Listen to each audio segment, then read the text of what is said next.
sangat-sangat kuat sekali untuk team fight dan targetingnya akan sangat mengancam tentunya untuk hero lini belakang seperti Eman dengan Kari.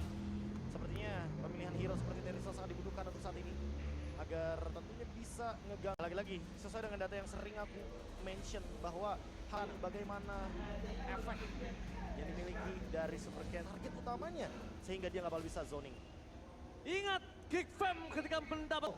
Mari kita menuju ke Land of Dawn dan Rebel Arena. Mana tepuk tangannya? Let's go ke the Lane of Dawn.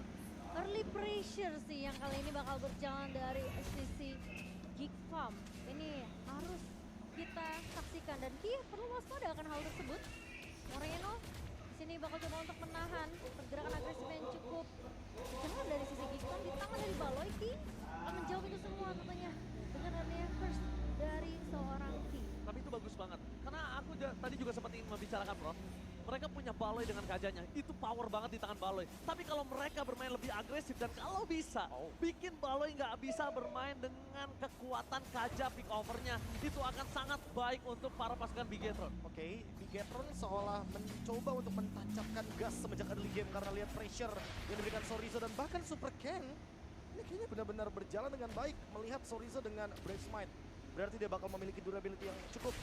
Tambah lagi dengan Festival of Blood, jadi dia akan punya durability juga.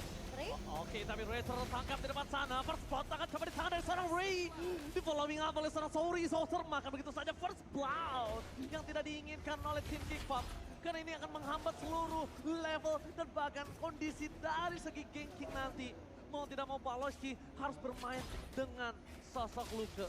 Ini dia, Ki masih akan terus memberikan pressure ke arah Baloy. Ditahan supaya nggak bisa dapat level 4 dengan cukup nyawa. Dan bahkan kali ini dari posisi dari Super Ken sudah mulai melakukan invasi perlahan tapi pasti karena mereka tahu Ray tumbang di early game soalnya akan menjadi keunggulan untuk Bigetron. Ini kayak mau dipaksain buat retribution sih. Iya. Ya kan? Aku baru pengen ngomong dipaksa buat. Super Ken akan berjalan dengan mudahnya untuk menggapai turtle yang pertama dan itu akan menguntungkan karena Bigetron Alpha akan tergendong secara ekonomi. Sementara posisi Aboy memang tidak bisa terlalu agresif karena posisi tidak berhenti bergerak bersama dengan Moreno. Kali ini memang Evolution dibutuhkan untuk mencari informasi, tapi at least Geek mereka berhasil mendapatkan setidaknya poin yang mungkin bisa dibilang ditahan kali ini karena Bigetron mereka benar-benar melakukan pressure yang nggak berhenti, Profesor KB. Wah, Ini turtle pertama aja bahkan nggak dikasih kontes loh. Jangankan pressure ke turtle yang pertama, lihat orange buff-nya juga diberikan pressure yang begitu luar biasa. Maksain Baloyski ketika ada flicker dia harus gunakan terus-menerus. Untuk defensif. Untuk defensif, bukan untuk divine judgment ke depan. Tapi at least menurut aku ya, berhadapan dengan saja dari Baloy, ini at least untuk men-trigger satu flicker aja itu cukup, Profesor. Wow, oke kali ini. Oke, beberapa ada yang bisnis, tapi ada yang personal juga kalau kita ngomongin Chevin dan Mirko. Chevin, Mirko, personal. Personal 3-0. Oke, salah satu dari mereka satu PS dari Biget Super dan satu Geek Fam Unity. Tapi Mirblast or Mirkers? Itu masih jadi pertanyaan semenjak dari hari pertama, tapi kali ini Diversion sudah mulai buka. Oke, surprise dari Batu Bladder Adjustment berhasil mendapatkan Eman. Poin kill yang sangat worth it ketika mereka dalam kondisi sedang tidak baik-baik saja. Karena Eman God Laner yang benar-benar tidak bisa dibiarkan untuk free seperti ini. Ya, tapi akhirnya ada flicker secara ofensif. Divine Judgment juga akhirnya Kan pick off di area bawah yang dilakukan oleh pemain-pemain dari Geek Farm. So, posisi dari Eman ini harus lebih aware dengan bush yang akan dilewati oleh Eman. Karena diversion dari Aboy bisa muncul kapan saja. tapi dari versi barusan tetap memberikan Eman farm yang cukup sepertinya. Tidak ada freeze terhadap minion yang terjadi karena malah Eman yang diuntungkan dengan freeze minion barusan. Dia dapetin corrosion side item pertamanya yang tentunya akan menuju ke golden staff. Bawa ekonomi dari Eman. Ya. Apakah memang dari Geek ini harus lebih memprioritaskan laning dari Cak Dera, Profesor? Karena secara objektif Turtle yang kedua aja sulit banget untuk dikontes sama Geekcom. Ya, kayaknya boleh sih untuk babysit terus ke arah caderanya. Iya. Atau mungkin shutdown gerakan dari Ki-nya karena Ki dari tadi selalu open map. Shortcut, surprise! Happy birthday berikan seorang Baloyski. Poin kill didapatkan oleh Eman. Berhasil mendapatkan Kader double kill. Tanpa masuk dari tim Geek Farm. Mereka terzoning out dan Ray. Gak punya the power of press sword. Damage yang tidak cukup dimiliki oleh Ray. Untuk bisa berada di garis depan. Dan sekalipun dia mencoba untuk mendapatkan defensif, dia tidak akan kuat karena damage yang diberikan Kari akan berkali-kali lipat. Wah, ini bahaya untuk Geek Farm, Profesor. Karena gimana pun ketika kita membahas strategi yang harus dilakukan oleh Geekfam ketika mereka tahu early pressure berjalan dari sisi Bigetron, malah mereka dikejutkan dengan satu buah shortcut yang dibuka oleh Ki. Ya, lagi dan lagi kan aku baru mention soal Ki. Dia punya shortcut, dia dari tadi cuma memberikan presence aja di area bush. Jadi pressure tersebut gak berhenti dari super can-nya aja, tapi ada dari chipnya Ki. Diversion. A surprise! Ternyata kali ini kondisinya mereka berhasil menangkap Moreno. Walaupun dengan kondisi tidak ada memiliki flicker, tapi dia adjustment yang sangat tepat menghasilkan poin kill yang instan.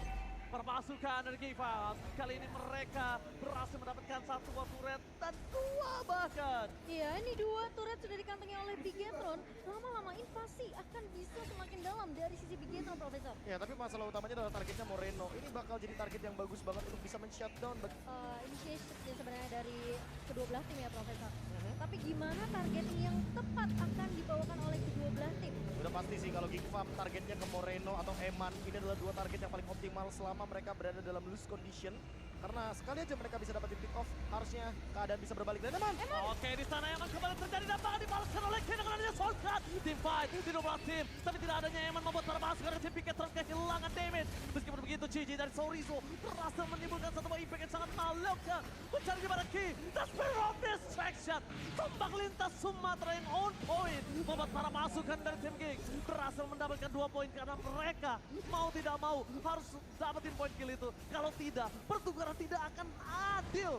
Eman lagi-lagi Eman. Iya, tapi menurut aku ini jadi kerugian untuk Bigetron, Profesor. Karena Eman-nya yang tumbang. Sementara dari sisi Geekfam, Cak Dera dapetin space yang cukup free di area belakang. Ya, Cadera bisa farming karena lagi dan lagi targetingnya benar-benar menuju ke gold lane dari Bigetron Alpha. Damage dealer utama, Marksman, yang memang tujuannya bermain di late game, tapi top lane. Top lane bakal coba di-push. Oke, Kali saja. Kadera seorang diri tidak bisa dijemput tapi untungnya masih bisa selamat dengan Cyclone Knight. In whatever judgment, kita Sorizo berhasil menancapkan dan shutdown yang mal. Ditempatkan oleh para pasukan dari tim Geekfam. Shutdown yang tidak diinginkan Sorizo. Itu dia high risk, high return. Ya, Haris Haritan Cak Dera yang memang tidak terpick off. Tapi ingat, Bigetron dapetin perfect turtle-nya, Profesor KB. Ya, ini perfect turtle yang memang agak sedikit membantu untuk level, untuk gold. Tapi lihat apa yang terjadi dari Geekfam. Mereka mampu untuk membalikan satu demi satu pick off yang memang mereka butuhkan. Tapi akhirnya Moreno, second itemnya langsung menuju ke arah dari Winter Truncheon. Dia ingin menghindari Divine Judgment, Momochan. Iya, tapi Golden Staff juga udah jadi untuk Cak Dera di menit yang ke-8. Sementara kali ini memang Geekfam terlihat cukup pasif. Mereka benar-benar nggak mau membuka tim fight 5 lawan 5-nya dengan Bigetron. Oh, tapi kalau melihat dari Eman, dia masih cukup unggul dengan adanya keuntungan dari perfect turtle-nya. Jadi itemnya coba untuk dimanfaatkan, tapi dari versi digagalkan, artinya team fight akan coba untuk dibuka. Ini selama turretnya nggak pecah sih, menurut aku masih aman sih harusnya dari Geekfam. Wow, flicker lagi sih itu yang di-trigger itu sangat baik dan bahkan membuat para pasukan dari tim Bigetron untuk menuju ke arah backline kali ini terbuka dengan sangat bebas jalannya. Iya, ya. Kalau misalkan targetnya mungkin ke backline atau mungkin mainnya dari samping, Bigetron kayaknya dalam ancaman karena semua rumput yang ada di samping akan menguntungkan teman-teman dari Geekfam. Mereka punya Divine Judgment, Bale juga ready dengan flicker dan ini dia. Kalau mengarah ke arah river, mencari target, tapi kali ini Baloi flicker. Gak Baloi! berhasil untuk dapetin Sorizo. Gagal untuk mendapatkan Moreno. Meanwhile di sana mereka membalikkan kembali ke arah depan ke Moreno. Dengan defense adjustment memang tinggal pergerakan dari Loka. Ditutup di depan para pasukan dari Bigetron. Mereka mencoba untuk mendapatkan satu momen utama karena Pressmore dari Ray menghadap Super Cat. No power of retribution membuat Bigetron lemah dan kalah akan tim fight di arah Lord. Ya, Moreno memang nggak berhasil di pick off dengan satu buah flicker di Van Jackson Baloi, tapi di sisi lain looknya berhasil ditahan, Profesor. Yang paling terpenting adalah Cadera tetap farming. Walaupun ada perbedaan gold 1200 dan Eman tetap unggul di sana. Ini space create sih. Iya, untuk space-nya Cak buat Dera. Cadera. Cadera bisa farming, Cadera keep up dengan level. Dan yang terpenting adalah sekarang take over dari Lord-nya di shutdown. Jadi teman-teman dari Bigetron Alpha nggak bisa langsung take over ke arah Lord dan level mulai dikejar sama Ray menuju ke level 12 untuk mendapatkan level 3 Abrasus One. Ya, 3 kali pick 100% win rate memang. Dapatkan, tapi nampaknya di sisi kembali para pasukan dari Geekfam menolak disengage. Mereka mau intensity fight yang tiada hentinya untuk membuat Bigetron tidak akan cukup nanti waktu untuk mengcover para pasukan dari tim Bigetron plus Lord. Eman save the day untuk Bigetron dan Lord. Memang masih Lord yang pertama, harusnya defense playstyle yang dibawakan oleh Geekfam ini masih membuat mereka Tiba tidak ada lagi jalan untuk Apoy. Abi terperangkap. Shuttle terjadi. Free hit dari seorang Kadena tidak terlalu mampu untuk membuat para pasukan Bigetron hilang. Super Ken jadi target utama, tapi free hit dari Ken. Kali ini para pasukan dari Geekfam harus mundur. Mereka harus fokus lihat di arah batu lane-nya. Jangan sampai mereka lupakan. Mereka walaupun ini Lord yang bukan Enhance, tapi berkat Lord yang masih hidup sampai di 11-41, Super Minion masih berjalan untuk tim Bigetron. Dan sampai saat ini, Geekfam mereka harus menunggu Aboy untuk bisa bertahan di high ground-nya. Balon? Lihat, cepat kembali terjadi. Membalaskan dengan dipecat dari seorang Moreno. Membuat Paleski tertumbang. Untungnya ada Kadera. Kalau tidak ada Kadera, ini mungkin akan beda. Tapi ada shortcut! Membuat para pasukan dari tim Geekfam berhasil mendapatkan Neman. Luka. Looking for triple kill from Luka. Tapi nampaknya para pasukan dari tim Geekfam kembali meratakan Bigetron Alpha. Geekfam yang dimana Geekfam akan selalu mencari kesalahan tersebut. Overcommit melawan Geekfam sama dengan kalah dalam tim fight besar. Betul. Melawan tim sekelas Geekfam mereka benar-benar harus disiplin, respect, apalagi dari sisi Geek mereka membawa Loi yang dimana diversion bisa dibuka kapan aja. Ya padahal kita udah dapetin informasi di belakang bahwa ada diversion. Dan di sini hampir semua ultimate sudah digunakan oleh Moreno, oleh Eman. Jadi kayaknya resource yang dimiliki nggak bakal cukup untuk bertahan hidup. Dan ternyata Masih oke mereka buka diversion, tapi masalahnya timing disengage dari Bigetron ini tidak tepat, Profesor. Agak sedikit terlambat karena kita tahu Eman nggak punya flicker, nggak punya phantom sledge dari Aboy. Ini juga udah mulai berasa di menit yang ke-13. Iya, untuk permainan front to back ini udah mulai oke sih. Kan sangat mudah sekali untuk menangkap ke arah dari Super Ken ketika dia tidak punya immortality. Ya, checking boost akan dilakukan oleh Aboy tentunya. Dengan adanya informasi di mana story sudah mulai terlihat, tapi kali ini Bigetron mereka nggak mau ngasih kesempatan ke arah Geek meskipun satu momentum sempat dipegang oleh Geekfam. Ketertinggalan network 1,7k di early yang dipegang sama Bigetron sekarang udah dibalikin perlahan tapi pasti oleh Geekfam. Oke, tapi melihat setup Lord Dance kali ini kondisinya Ray berhasil mendapatkan keunggulan level atas Super Ken. Melihat kondisi tidak ada satupun yang terbuka positioning. Para pasukan dari tim Geekfam mereka belum melakukan rotasi dan juga Bigetron pun juga sama, tapi surprise KYY melakukan mendeteksi langsung ada menuju ke arah dalam Luka, tapi nampaknya Moreno kali ini berhasil diselamatkan dan the power of Lord berhasil di tangan dari tim Bigetron. Di banteng besar mereka harus disingkir. Ini Geekfam, mereka nggak boleh following apa yang dimiliki dari Geekfam. Para pasukan dari tim Geek mereka mencoba untuk mengejar Eman karena Eman satu target utama yang sangat mahal ditukarkan dengan apa yang didapatkan Bigetron. Wah, meskipun Lord berhasil di-secure lagi-lagi oleh Eman untuk yang kedua kalinya, tapi 4 pemain bahkan dari Geekfam ini kita melihat bakal coba untuk mengejar ke area bawah. Lord bakal coba ditahan. Dan sekarang Bigetron yang berada di posisi terancam. Oke, Bigetron berasa di posisi yang terancam.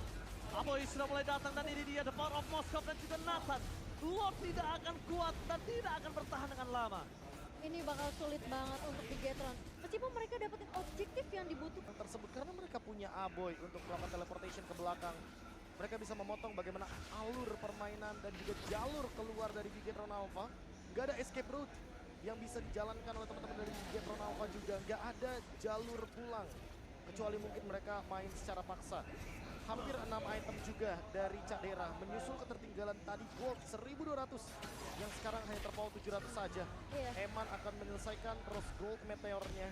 Wind of Nature mungkin bisa jadi penyelamat, tapi tidak dengan Thunderclap kedua dan ketiga dari Luke. Itu dia. Karena gimana pun Wind of Nature bisa menyelamatkan nyawanya hanya dalam waktu beberapa detik saja. Sama-sama udah punya Wind of Nature juga dari sisi Cadera. Dan Luke sekarang udah dapetin level 15. Dan yang terpenting adalah Ray dia punya Winter Truncheon, jadi nggak bakal dengan mudah bisa di shutdown. Oke, ternyata Sorizo di sana bakal coba datang. Tapi para pasukan dari tim Bigetron mereka terlambat untuk merespon. Kehilangan 3 player. Untung aja mereka masih jauh dari Lord, tapi ini kayaknya tidak akan bisa menyelamatkan mereka dari One Straight Push. Masih main game? Ini bencana. Bigetron Alpha. Di garis depan bakal coba untuk distraction, tidak ada Eman. Bagi for wipe out. Dan benar-benar terjadi. Wipe out. The King Slayer berhasil mendapatkan game pertama dengan One Straight Push. Wow, the two Kingslayer Geekfam bahkan tidak memberikan nafas di game yang pertama. Early pressure yang berjalan dari Bigetron tidak menjadi hal yang berkesan. Geekfam permainan yang cukup sabar membuat mereka bisa